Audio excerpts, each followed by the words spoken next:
ہماری لڑکیوں کی شادیاں کی جاتی ہیں چائنا والوں کے ساتھ. وہ لڑکیوں کو چائنا لے کے جاتے ہیں, ان سے غلط کام کرواتے ہیں, جب تک ان سے پورا کام کروا لیا, اس کے بعد جب وہ بیکار ہو جاتی ہیں تو ان کے آرگنز نکال کے وہ بیچے جاتے ہیں. چائنا اللیگل آرگنز کی سب سے بڑی مارکیٹ ہے. ہزاروں لڑکیاں, اور جو کچھ لڑکیاں وہاں سے واپس آ سکی ہیں وہ پاگل ہو گئی ہیں اور وہ وہاں کی صورتحال بتاتی ہیں. لیکن ہماری سرکار بھیڑیوں کی سرکار ہے جو اپنے ہی بچوں کو کھا جاتے ہیں. تو یہ پاکستان چائنا کے حوالے اپنے مسلمان لڑکیوں کو کر رہا ہے. جو پاکستانی چائنا میں جا کے پڑھنے کے لیے یا رہنے کے لیے جاتے ہیں ان کے ساتھ درندوں کی طرح سلوک کیا جاتا ہے.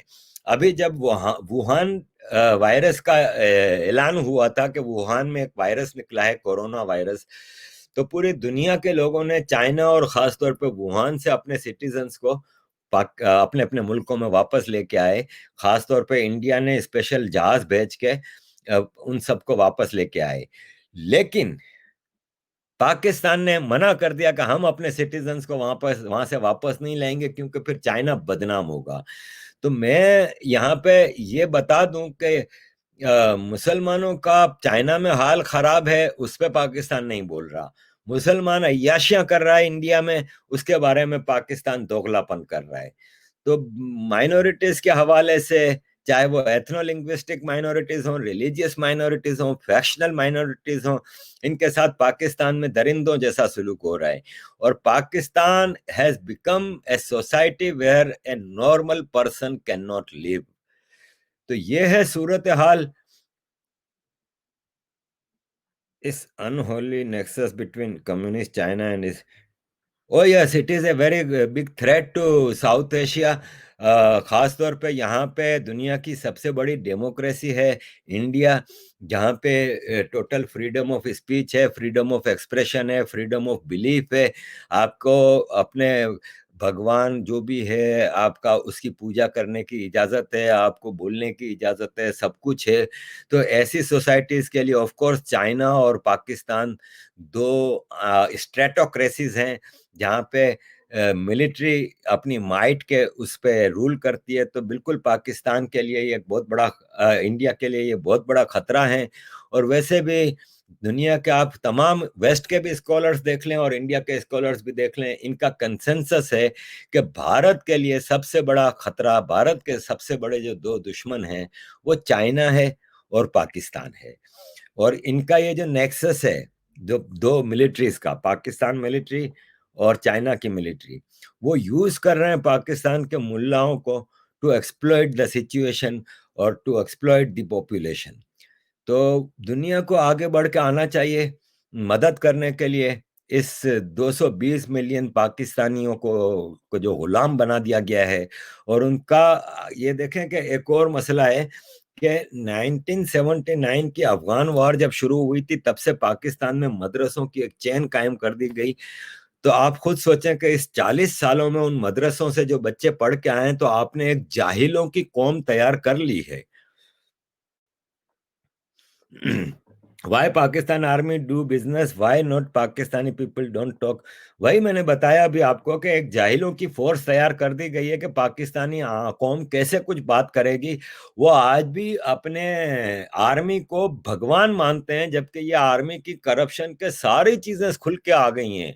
یہ ابھی ریٹائرڈ جنرل عاصم باجوہ کی کرپشن کی جو کہانیاں ہیں وہ ہوش ربا ہیں, وہ تصور سے باہر ہے. بلینز آف ڈالر کی امپائر قائم کی ہوئی ہے, لیکن آج بھی پاکستان کا جاہل سٹیزن ہے وہ ان کی پوجا کر رہا ہے. تو ایک نیشن ڈیولپ کرنے میں جب 40 سال لگے ہیں تو اب اس کو بدلنے میں بھی بڑا ٹائم لگے گا. ابھی تو بدلنا شروع نہیں ہوا کیونکہ ابھی بھی فوج کا قبضہ ہے, ملا کا قبضہ ہے. تو Pakistan is under occupation of ملا ملٹری الائنس, اور وہ اس قوم کو آزادی نہیں دینا چاہ رہے. اس قوم کو آزادی دینے کے لیے انٹرنیشنل فورسز کو آگے آنا ہوگا. پاکستان کی آرمی کے جنرلز کے اوپر انٹرنیشنل کورٹ آف جسٹس میں وار کرائمز کا کیس کرنا ہوگا, جیسے بوسنیا کے جنرلز کے اوپر ہوا تھا جینوسائیڈ کے لیے. اور پاکستان کے آرمی جنرلز کو انٹرنیشنل کورٹ آف جسٹس کے ذریعے سزائیں دینی ہوں گی، ان کو لٹکانا ہوگا، پاکستان کی قوم کو اس ظالم و جابر فوج اور ملا الائنس سے جان چھڑانی ہوگی۔ اس کے علاوہ اس ریجن میں آپ امن سکون نہیں لا سکتے۔ بھارت کی سرکار کی طرف سے جو غلطی ہوئی تھی 1971 میں، وہ یہ ہوئی تھی کہ جب ایسٹ پاکستان کو بنگلہ دیش بنا دیا گیا تو ویسٹ پاکستان کا ناسور کیوں چھوڑا گیا؟ جب اس وقت پاکستان کے 93,000 فوجی بھارت کے پاس قبضے میں تھے، اس وقت بیسٹ موقع تھا کہ بھارت باقی پاکستان کو بھی سندھ کو آزاد سندھو دیش بنا دیتے، بلوچستان کو آزادی دلا دیتے اور باقی پاکستان کا بھی مسئلہ حل کر دیتے، تو آج دنیا بھی سکون میں ہوتی۔ کیونکہ پوری دنیا میں آپ کو جہاں بھی کوئی ٹیررسٹ ملے گا، آپ جب اس ٹیررسٹ کی دم اٹھائیں گے تو اس کے پیچھے میڈ ان پاکستان کی اسٹیمپ لگی ہوگی، وہ کسی نہ کسی پاکستان کے مدرسے سے ٹریننگ لے کے ہی نکلا ہوگا۔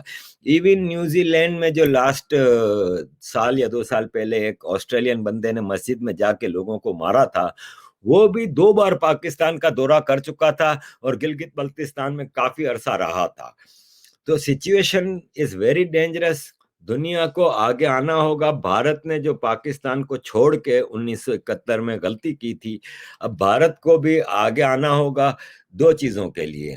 ایک تو یہ کہ بھارت کا گلگت بلتستان اور پی او کے پاکستان کی فوج کے قبضے میں ہے، اس کو بھارت واپس حاصل کرے اپنے علاقے، اور سندھو دیش اور بلوچستان کو آزادی دلائی جائے۔ یہ میری ریکویسٹ ہے انٹرنیشنل کمیونٹی سے بھی، یہ میری ریکویسٹ ہے بھارت سرکار سے بھی، اور یہ میری ریکویسٹ ہے بھارت کی عام جنتا سے بھی کہ آخر کو ہم لوگوں کا ڈی این اے بھارتی ہے۔ ہسٹوریکل ایک انٹرنیشنل سازش کے ذریعے ہم لوگوں نے بھارت سے علیحدگی اختیار کی، اب اس کی بہت سزا بھگت چکے ہیں۔ تو بھارت کی جنتا بھی ہمیں معاف کر دے اور ہمارے لیے آواز اٹھائے۔ ہمارے لیے آپ اور کچھ ہم نہیں مانگتے، آپ آواز اٹھائیں۔ آپ لوگ 130 کروڑ سے زیادہ لوگ ہیں، آپ لوگوں کی آواز میں دم ہے۔ دنیا بھارت کی ریسپیکٹ کرتی ہے، جہاں بھی دنیا میں امریکہ، یورپ، اس لندن میں بھارتی رہتے ہیں جو، ان کی ایک الگ ریسپیکٹ ہے۔ یہاں کی جیلوں کی صورتحال دیکھ لیں تو مسلمان کی اس کنٹری میں ٹوٹل پاپولیشن 4% ہے، لیکن جیلوں میں 50% سے زیادہ مسلمان ہیں۔ لیکن آپ کو شاید کوئی انڈین ہندو ملے گا جو ادھر جیلوں میں ہوگا، کیونکہ انڈینز جہاں بھی رہتے ہیں عزت کے ساتھ رہتے ہیں، قانون کے دائرے میں رہتے ہیں۔ کبھی آپ کو کوئی ہندو ایکسٹریمزم کا کیس اس ویسٹ میں آپ کو نہیں ملے گا۔ مسلم ایکسٹریمسٹ کا کیس تو بہت زیادہ ہے۔ Can you speak a bit about Sikhs and Hindus in Afghanistan؟ دیکھیں وہی بات ہے کہ افغانستان پاکستان کے طالبان اور پاکستان کی آرمی کے جو یہ گروپس ہیں ٹیررسٹ گروپ، ان کے قبضے میں 79 سے ہے۔ 1979 میں جب سوویت انویژن ہوا تھا، حالانکہ یہ انویژن بھی ویسٹ نے اور پاکستان نے کہا ہے کہ انویژن ہوا تھا، it was not an invasion. Babrak Karmal ایک افغان پریسیڈنٹ کی ریکویسٹ پہ کہ پاکستان اور امریکہ افغانستان میں انریسٹ کر رہے ہیں، تو رشیا سے انہوں نے سوویت یونین سے مدد مانگی تھی، تو سوویت یونین نے اپنی فوج ان کی مدد کے لیے بھیجی تھی۔ تب سے پاکستان نے مولویوں کے ذریعے اور اپنی سی آئی اور آئی ایس آئی کی انفلٹریشن سے افغانستان میں اسلامک ایکسٹریمزم کا ایک جال پھیلایا تھا، ورنہ 1979 سے پہلے آپ گوگل پہ جا کے افغانستان دیکھ لیں، افغانستان کابل یونیورسٹی میں لڑکیاں اسکرٹ پہن کے گھومتی تھیں، وہاں پہ ریلیجیس انٹالرنس کا تو کوئی مسئلہ ہی نہیں تھا۔ یہ سب پاکستان کی وہاں پہ ٹریننگ، اور خاص طور پہ جو 79 میں افغان ریفیوجیز پاکستان آئے تھے 6.5 ملین لوگ، ان کے بچوں کو مدرسوں میں پڑھایا گیا، اور جب یہ بچے بڑے ہوئے تو 1994 میں طالبان نام کی ایک فورس بنائی گئی تھی۔ طالبان کا مطلب ہوتا ہے اسٹوڈنٹس، تو یہ وہ اسٹوڈنٹس تھے جو ان مدرسوں میں پاکستان کے پڑھتے تھے، ان کی ایک فورس تیار کی گئی، ان کو لیٹسٹ ویپن دیے گئے، ان کی ٹریننگ کی گئی، اور ان کو افغانستان بھیجا تھا، جہاں پہ پھر یہ ہندو اور افغانستان کے سکھوں کے ساتھ ایٹروسٹی شروع ہوئی۔ تو افغانستان میں بھی ایک آرٹیفیشل مسئلہ کریٹ کر کے مائنورٹیز کے ساتھ ظلم شروع ہوا، اور آج تو تقریباً ہندو اور سکھ افغانستان سے اب ختم ہو گئے ہیں، ان کی عبادت گاہوں کو ختم کر دیا گیا. جیسے کہ آپ کو پتا ہے کہ طالبان نے بامیان میں ہزاروں سال پرانے بدھ گوتم بدھ کے جو بدھ تھے ان کو توڑا گیا، بموں سے اڑایا گیا تھا. مائنورٹیز کی ساری ریلیجیس پلیسز تھیں ان کو تباہ کیا گیا. تو افغانستان میں بھی پاکستان کے بھیجے ہوئے ایکسٹریمسٹوں نے مائنورٹیز کے ساتھ برا سلوک کیا. پاکستان، افغانستان اور اس ریجن کے تمام ہندو اور سکھوں کے لیے ایک ہی سیف جگہ ہے، ہندوستان. اور میں مودی سرکار کا بڑا مشکور ہوں کہ انہوں نے سٹیزن امینڈمنٹ ایکٹ کے ذریعے ان لوگوں کو تھوڑی سیکیورٹی ملی. لیکن آفٹر آل یہ بھی انف اس لیے نہیں ہے کہ سٹیزن امینڈمنٹ ایکٹ کے تحت صرف ان ہندو اور مائنورٹیز کو پروٹیکشن دی گئی ہے جو آلریڈی انڈیا پہنچ گئے تھے، اور ایک سرٹن ڈیٹ تھی کہ اس ڈیٹ سے پہلے وہ وہاں پہ پہنچ گئے تھے تو ان کو نیشنلٹی کا پروسیس وہ کیا گیا تھا. اس کا مطلب یہ نہیں ہے کہ انہوں نے آزادی دے دی ہے کہ جو آئے وہ پاکستان یا افغانستان سے اٹھ کے انڈیا میں آ جائے تو اس کو پناہ ملے گی. ایک پروسیس ہے جو کہ سب کے ساتھ ہے، وہی باقیوں کے ساتھ ہے. وہ جو سٹیزن امینڈمنٹ ایکٹ تھا وہ صرف ان لوگوں کے لیے تھا جو آلریڈی بھارت میں اتنے سالوں سے اور ان چیزوں سے رہ رہے تھے. تو میرے again thank you very much for giving me this platform to express my feelings, اور I always stand for corrections. اگر میں نے کوئی غلط بات کی ہے تو مجھے بتایا جائے، ورنہ میں نے تو ٹوٹل فیکچوئل چیزیں آپ کے سامنے رکھی ہیں اور اس میں اپنے طور پہ میں نے کچھ نہیں کہا. آج کا زمانہ انٹرنیٹ ٹیکنالوجی کا زمانہ ہے، آپ جا کے خود ریسرچ کر کے دیکھ سکتے ہیں کہ میں نے جتنی باتیں کی ہیں اس میں کوئی غلط بات ہے. Pakistan don't have money or mind. All they have is terrorist. Yeah, of course, I know. اور منی بہت ہے بھائی. پاکستان اتنا غریب بھی نہیں ہے، لیکن سارا منی لوٹ کے لے جاتے ہیں یہ آرمی کے جنرلز. کینیڈا، آسٹریلیا، امریکہ، یورپ میں آپ دیکھ لیں، ان کی ریٹائرڈ جنرلز کی کالونیاں ہیں، باقاعدہ مینشنوں میں رہ رہے ہیں، بڑے بڑے بنگلوں میں رہ رہے ہیں، ان کے ملٹی ملین ڈالر کے بزنسز ہیں یہاں پہ. یہ سب پاکستان سے لوٹ کے آئے ہیں. پاکستان کے ایک چھوٹے سے بریگیڈیئر کے بھی 4 بچے ہیں تو وہ یورپ کی یونیورسٹیوں میں پڑھتے ہیں جہاں پہ $50,000 سال کا خرچہ ہوتا ہے ایک بچے کا. ان کی سیلریز اتنی نہیں ہے. پاکستان میں آرمی میں ہائیسٹ اسکیل ہے نا جو سیلری کا، وہ 1,92,000 ہے. آپ خود اندازہ لگائیں کہ 1,92,000 کا مطلب ہوا 20 لاکھ روپیہ. 20 لاکھ روپیہ کا مطلب ہوا 10-12,000 $15,000 سال کے، جو کہ ان کی سیلری ہے.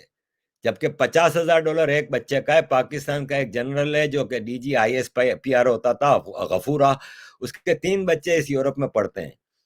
3 بچوں کا مطلب یہ ہوا کہ سال کا $1.5 کا خرچہ، جس کی تنخواہ $15,000-20,000 ہے سال کی. تو وہ کیسے اپنے بچوں کو یہاں پڑھاتے ہیں؟ تو پاکستان میں پیسہ بہت ہے. آپ کو پتا ہے کہ یہ انڈیا پاکستان جو ہسٹوریکل انڈیا ہے، جس کو اکھنڈ بھارت کہا جاتا ہے، وہ دنیا کا امیر ترین علاقہ ہے. یہاں پہ قدرت نے خزانے چھپائے ہوئے ہیں ان زمینوں میں. بھارت میں تو انسانوں کی حکومت ہے، درد رکھتے ہیں اپنی عوام کا، اور وہ اپنی عوام کے لیے جو کر سکتے ہیں کریں، باوجود اس کے کہ پوری دنیا بھارت کی دشمن ہے. کیونکہ پتہ ہے دنیا کو، آج سے نہیں صدیوں سے یہ سپر پاور ہے دنیا کی. بھارت کا پوٹینشیل سب سے بڑی پاور کا ہے، اور اس کو کارنر کرنے کے لیے یہ پاکستان کا فتنہ پیدا کیا گیا تھا، اور یہ بھارت کے لیے کچھ نہ کچھ مشکلات نکالتے ہی رہتے ہیں. بھارت میں چھوٹا سا کوئی مسئلہ ہو جائے تو پوری دنیا کے اخبار، میڈیا، آرگنائزیشنز چیخنا چلانا شروع کر دیتے ہیں. پاکستان میں انسانیت روز کی بنیاد پہ مر رہی ہے، کوئی نہیں بول رہا. تو اس سے اندازہ ہوتا ہے کہ بھارت کے لیے دنیا مشکلات پیدا کرتی ہے. اگر بھارت کو مشکلات کا سامنا نہ ہوتا تو بھارت تو دنیا کی سب سے بڑی پاور ہوتی. لیکن آج بھی ایک سرکار آج آپ کے پاس موجود ہے جو بھارت کے پوٹینشیل کو آگے بڑھا رہی ہے. اور میں اپنی بیسٹ وشز کے ساتھ کہ بھارت میرا بھی ماتر دیش ہے، میرے پرکھوں کا دیش ہے، وہ میرا DNA ہے. میں اپنے پرکھوں کے ہندو ریلیجن پہ بھی پرائڈ فیل کرتا ہوں، اور میں نے ہمیشہ ڈنکے کی چوٹ پہ کہا ہے کہ ہاں ہمارے پرکھوں کا ریلیجن ہندو تھا. اب کس وجہ سے کنورژن ہوا، کئی سینچریز پہلے کی بات ہے، اس پہ ایک اسٹڈی کی ضرورت ہے.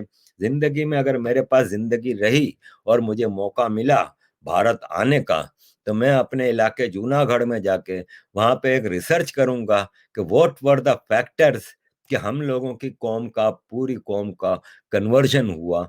I take pride in my ancestors, Hindu ancestors, and I take pride on my motherland, Bharat Mata. Thank you very much, Aziz doston, and Bharat Mata ki jai, Jai Hind. Thank you.